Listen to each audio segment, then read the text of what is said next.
Hello, everyone. Welcome to our chat about diversity, math, and the power of storytelling. I'm Alyssa Mito-Pusey, an executive editor at Charlesbridge Publishing. I'm also the co-editor of Storytelling Math, a new series of board books and picture books developed by Charlesbridge and Turk. With me today is the co-editor on the series, Marlene Kleiman. Marlene, could you please introduce yourself and let us know a little bit about Turk? Sure. I'm a senior scientist at Turk. We are a math and science education nonprofit organization in Cambridge, Mass. And for the last few years, I've been working with Charlesbridge to develop the math side of the Storytelling Math series. Thanks, Marlene. We also have three amazing authors with us. I'm going to introduce you each in turn. And if you could tell us a little bit about yourselves. So first of all, we have Amitha Jagannath Knight, the author of Usha and the Big Digger. Hi there. Next, we have Art Coulson, author of Look Grandma, Mia Lisi. Hello, everyone. Last but not least, we have Janae Brown-Wood, author of Too Small Tyson. Hi, everyone. Okay, so let's start by talking about what makes a good children's book. Well, a good picture book is fun to read out loud with your kids and has fun pictures that are engaging and keep them focused on the book. I think something that makes a great picture book is a timeless story that has emotional aspects and that resonates with the reader. And the reader can see themselves in those stories, and then they want to pick them up and read them over and over and over and over again until, parents are like, again, but that's a good thing. I think those stories that really capture the reader's heart and attention makes for a strong picture book. Yeah, I like what Janae said about the reader, the child, seeing him or herself in the story, or being able to put themselves in that story. Yeah, I love everything that you all are saying. Like, yes, emotional resonance, a compelling story, great characters that you're rooting for, something that sticks with you and you want to read it again and again, and books that, something that reflects the diversity and richness of our world. And also, I love a good laugh. I want to add, and fun. We didn't say fun. I think books that are fun are also important, and just bring that reader in and allows them to enjoy those experiences. Right. So, we expect all of these things from good picture books. So why not expect the same from math picture books? Marlene was surveying the existing math picture books that are out there, and she found a gap. The motivation for the development of storytelling math starts with the power of picture books that we've all been speaking to. They can help young children understand so much about themselves, about who and what they can become, and about the world around them. But when it comes to picture books intended to help children learn about math, there are some huge gaps. A lot of the math picture books in print have animal and white main characters, but very, very few have main characters of color. And that's, a huge problem for kids of color. It's also a problem for kids who are not of color, because they are not given the opportunity to see kids of color shining as mathematical thinkers. Most math picture books center on counting or shapes, but research tells us that there are many math topics, like the ones that you're going to hear about today, that are also extremely important for young children to experience. And most of the books are much more about math than about great stories. So we decided we needed a different vision of what math is, who is a mathematical thinker, and what a math story can be. We took Marlene's findings and we really tried to craft a mission for the series that addressed each of those. And we feel that the storytelling math books can really change the landscape of children's literature. So first of all, they star main characters of color, and nearly all are written by own voices authors. So authors writing from their own culture.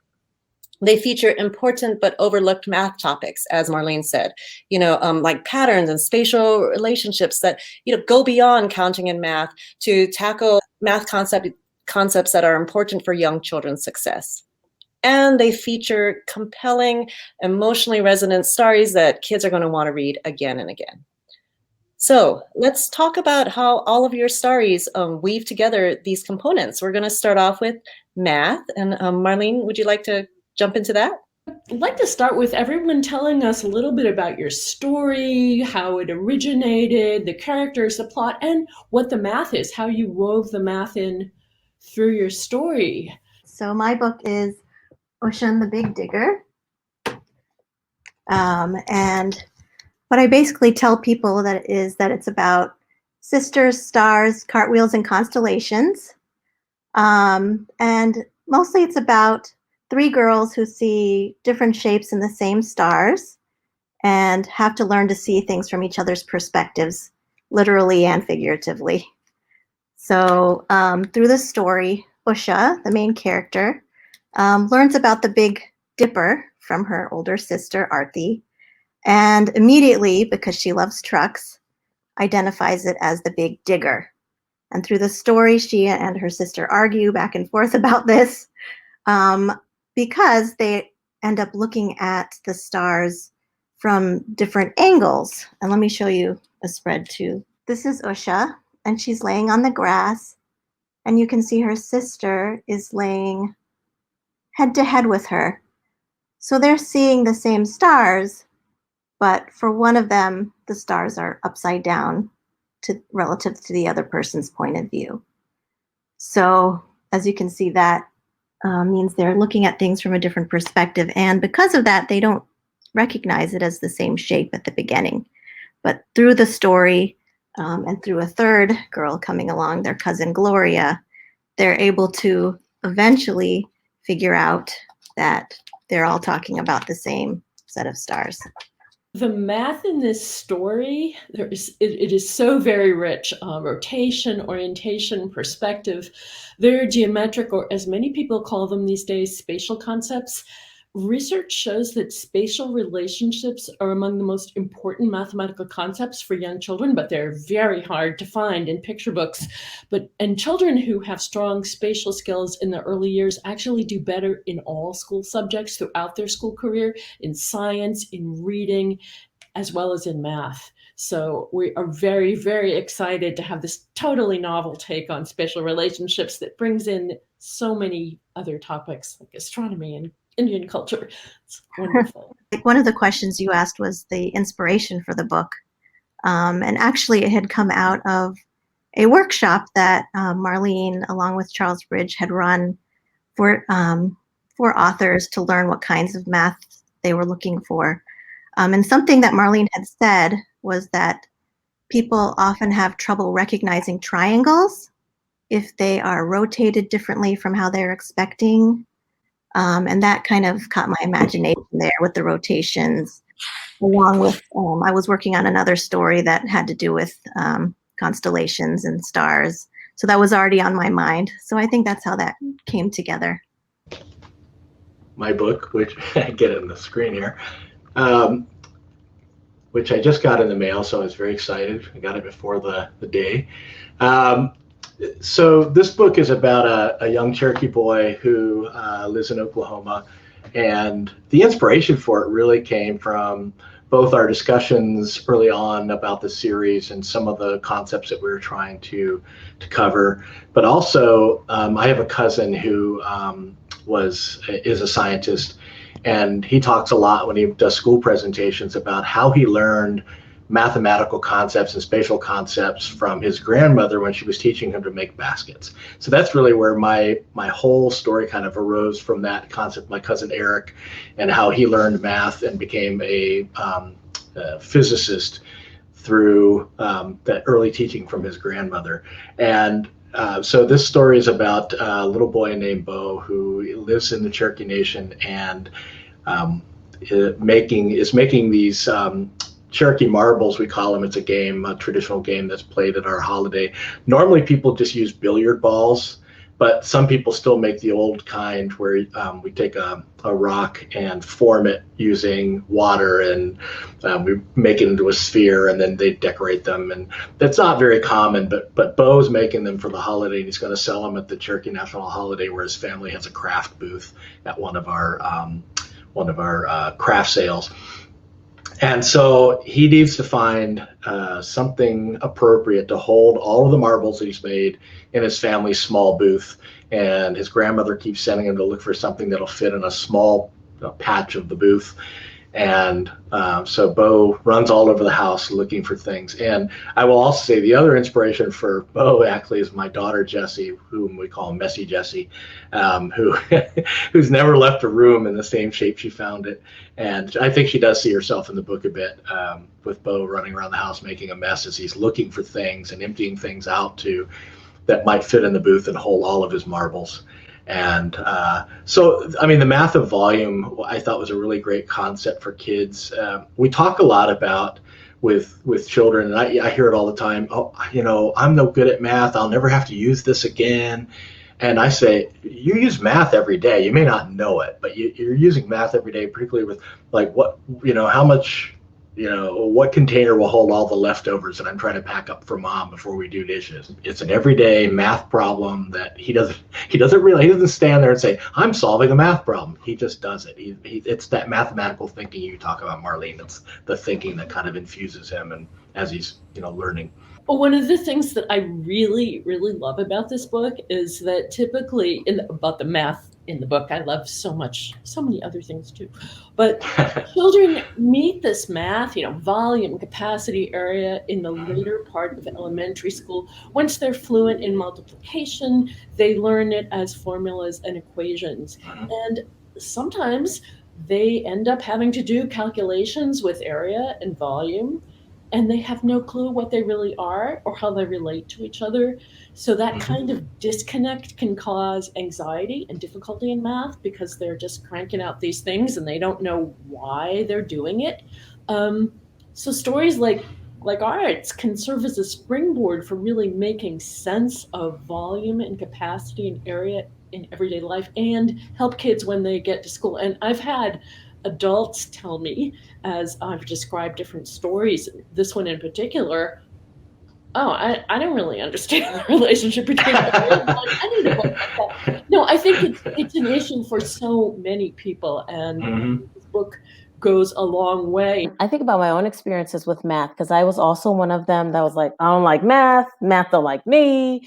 And I think it was kind of cultivated in some of the experiences I had with math early on. And so I just feel like this series of books is setting that foundation with this paradigm shift for children at a very young age. So that way, when they get to like my age and they have to take the GRE, they have a different understanding about how math works. My book is called Small Tyson, and I'm so excited about it. It's actually still in the process of being created. The illustrator Anastasia is working on it, and I want to share. You guys get a sneak peek into Tyson. So here we have 5 brothers. We've got Terrence, we've got Tyrell, we've got Thaddeus, we've got Thomas, and we have Tyson. And if you see in his hand, we also have Swish, their family pet. And so this book is about these brothers loving each other so much. It's really warm sibling relationships. But the thing is, the brothers see Tyson as their little brother. Matter of fact, they call him Lil Man. So anytime Tyson wants to try to help them with something, their answer tends to be, we got it, Lil Man. It's okay. So when Swish goes missing and the older brothers are trying to find him, it actually is Tyson who uses mathematical thinking to figure out how to find the missing pet. And so the math within the story includes proportional thinking.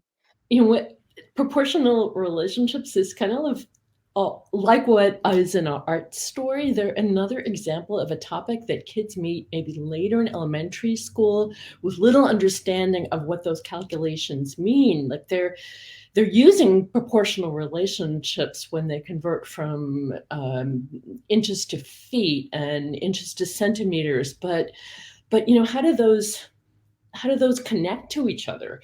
They don't always understand that. And I think this book with the gerbil tubes fitting together in specific ways really helps build that visceral sense of proportion. And, it's worth mentioning that we used real gerbil tube sizes. We spent a lot of time. One of the things that I think is very different about storytelling math is that every one of our books is is a genuine way that kids use math. There are so many books that are supposed to be, everyday life uses of math, but kids don't buy that. I don't buy that. You read the book and people are doing math, but in real life, you'd never do math in that situation. And I think that can only add to the sense that math has nothing to do with real life. You have to manipulate real life to fit the math in. But like in Tyson, we looked at standard durable tube sizes when Janae came up with the idea of, the durable tube story. And we found that they typically come in small, medium, large, with 2 mediums fitting into a large and 3 smalls fitting into a medium. And it was, that's real life proportional relationships that people who take care of durables have to deal with. So we weren't, constructing it to be a kind of false word problem. We were going from what kids really do. I just wanted to capture a story showing Black brotherhood and love and care that is, so present in our society, but, utilizing characters that maybe aren't often looked at in that way, right? So I just wanted to allow for a mirror, like art. You were talking about being able to see yourself in the books. I wanted to provide a mirror of this narrative of Black brotherhood, working together, teasing and calling each other little man and that sort of thing, and do it in this authentic way. So, Janae, that's a great segue to the next point of discussion: diversity, right? So all 3 of you are own voices authors, writing about your own cultures. Why are own voices stories important? Feel free to just jump in. I'll speak to something that I've learned in my studies and also just engaging in writing children's books. And I'm sure many have heard of this idea, but I think it's worth repeating over and over and over again. And that's that idea that came from a Dr. Rudine Sims Bishop, the idea of mirrors, windows, and sliding glass doors. And whenever I think about what that means, mirrors, just like Art spoke about, and I did too, mirrors being using books to have your experiences reflected back at you in a validating and meaningful and authentic way, right? Mirrors. Windows being an opportunity to take a glimpse into someone else's experience that might not be like yours. And then sliding glass doors, allowing you to step into that character's shoes with these more in-depth pieces tied to culture or different types of experiences. And so I think allowing for own voices, allowing for individuals from those cultures to write these stories allows for those pieces to be authentic. Even within cultures, there's variation, right? There is nuance within cultures. But your story pulled from your culture and your experience is just as valid as other nuances within that same culture. And so I think when own voices, when authors are able to write their own stories seeped in their experiences, that makes it even more authentic, and that makes it even more relatable for children from that same culture, but also makes it a powerful tool when allowing for it to be a window and a sliding glass door. One of the reasons that I write books for children is, as a writer of Cherokee descent, when I was growing up, I didn't see a lot of books that were either about me or written by folks like me. And so I really wanted to, again, I said earlier, write about, young people in real life situations and just show that, we're not some historical anomaly or, some historical footnote, but that, American Indian people and Cherokee people are living today, living among you, doing these same sorts of things that everyone else is doing. And there might be, of course, there are different cultural components that might be brought into the story. But really, I like to, especially when I'm talking to students in school groups and, speaking at libraries, I like to remind people that, we're not, some other that's sitting over here to be, observe, but we're living among you, and that we live the same sorts of lives that you do. So in the story, when Bo's doing something for the holiday and he's making these marbles that maybe kids aren't familiar with, he's still doing something that a kid might do in another cultural context with another, craft project. And so just showing kids in real life situations, but written from our perspective, I think is what I try to do. I mean, as a child growing up, to be able to see yourself or see people from your culture on the bookstore in your school um, is just wonderful. I didn't have that growing up, so honestly, I don't really know what that feels like. But I think it would be a wonderful thing. And as a parent, to see that Charlesbridge put the effort to try and have people, write from their own cultures, and also tried to get illustrators from cultures. I think something that's wonderful in that is that you feel, as a person buying books, a little bit more comfortable that you're not perpetuating the stereotypes that we all learned growing up reading the books that already existed. So we've talked about like why our own voices stories important in general. Marlene, could you talk a little bit about why diversity is important in math picture books in particular? Yeah, I have to say I've done a number of different types of projects with librarians and early educators, and that kind of sparked my interest in changing the way picture books look and who writes them for math, because it's really kind of shocking that white characters, animal characters, and even animated toasters and refrigerators are doing math and being mathematical thinkers in picture books, but we don't see a lot of characters of color, and what there is tends to be written by white authors, so it's not authentic. I think it's really important for children of color to see themselves portrayed as mathematical thinkers.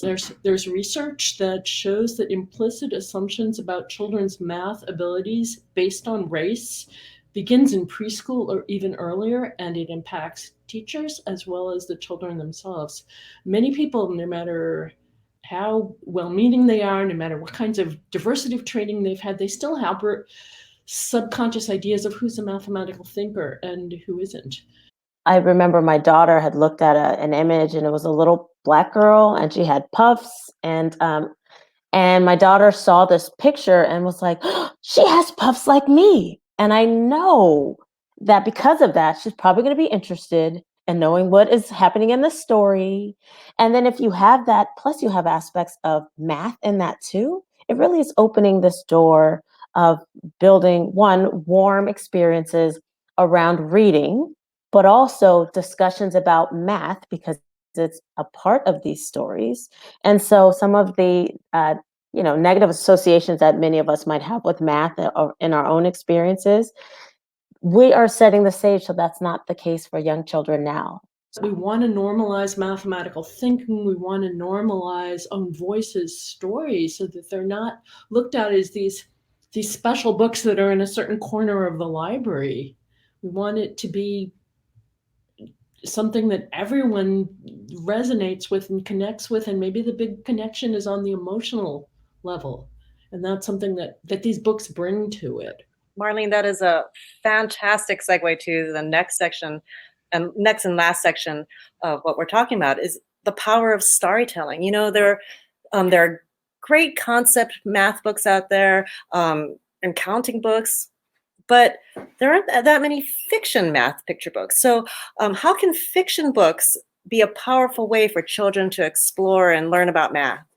Storytelling has always been used in Native culture for teaching kids certain things, and the lesson isn't always like a parent's not like there's like an Aesop fable where you say and the moral was the child gets from the story the information that the elder or the person is trying to impart. And I think that's true with these math books as well. You don't start out by saying Bo has a problem and it's about volume and he needs it. It's just a story about a kid, like I said earlier, doing everyday things that happen to involve mathematical thinking. I just think that the use of story in that way to, if you go into it saying I'm going to teach you a lesson, a lot of times the blinders come on and the child covers his ears because he doesn't want to, and I don't want to hear a lesson, but he wants to hear a story. And I think that's what these stories, these books deliver. Yeah, and I think the value in the stories is that they just stick in your mind better. I remember one time in high school, I was doing a physics lesson, um, and I don't remember exactly what the lesson was. It had to do with how things slow down when they're going to go down into the water. And I remember I was like, "Oh, like an Ariel, like in the Little Mermaid." And the teacher was like, "Oh, that's not exactly. I was hoping you would just know it from your real life, but if that's how you remembered it, I guess that's a good thing." When I think about math and I think about storytelling, there's this marriage that comes together naturally. And what I mean by that is we know for a strong story, we're talking about narrative arc.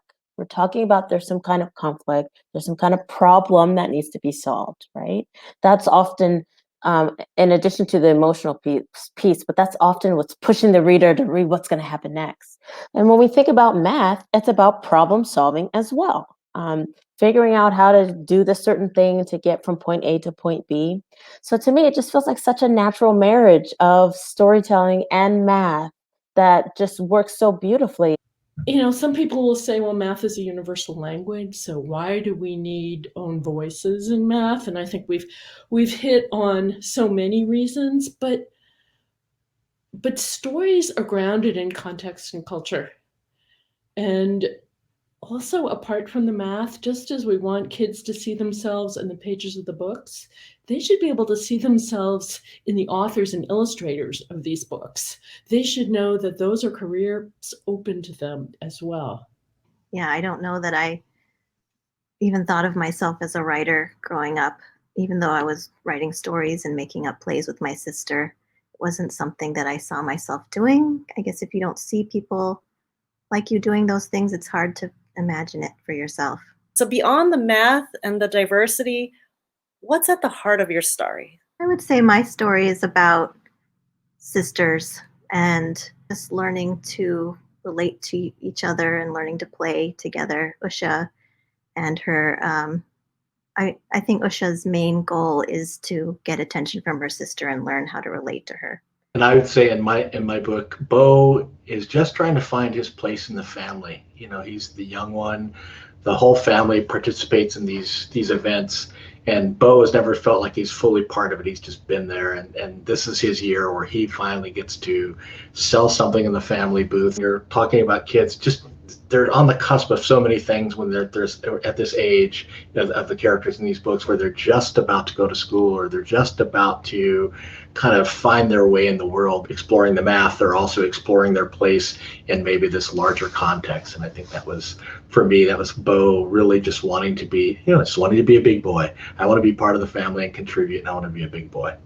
What's the heart of Tyson is sort of the symbiotic relationship of brotherhood. In other words, that each brother needs each other. Even if you're the smallest brother, you have a role, and your bigger brothers, they might not tell you that, but they need you just as much as you need them. And I think that's really the heart of the story. Thank you, everyone, for joining us. Thank you, Marlene, Amitha, Art, and Janae, for bringing your voices to this conversation. And I hope everyone enjoys their books. Check them out. They are amazing.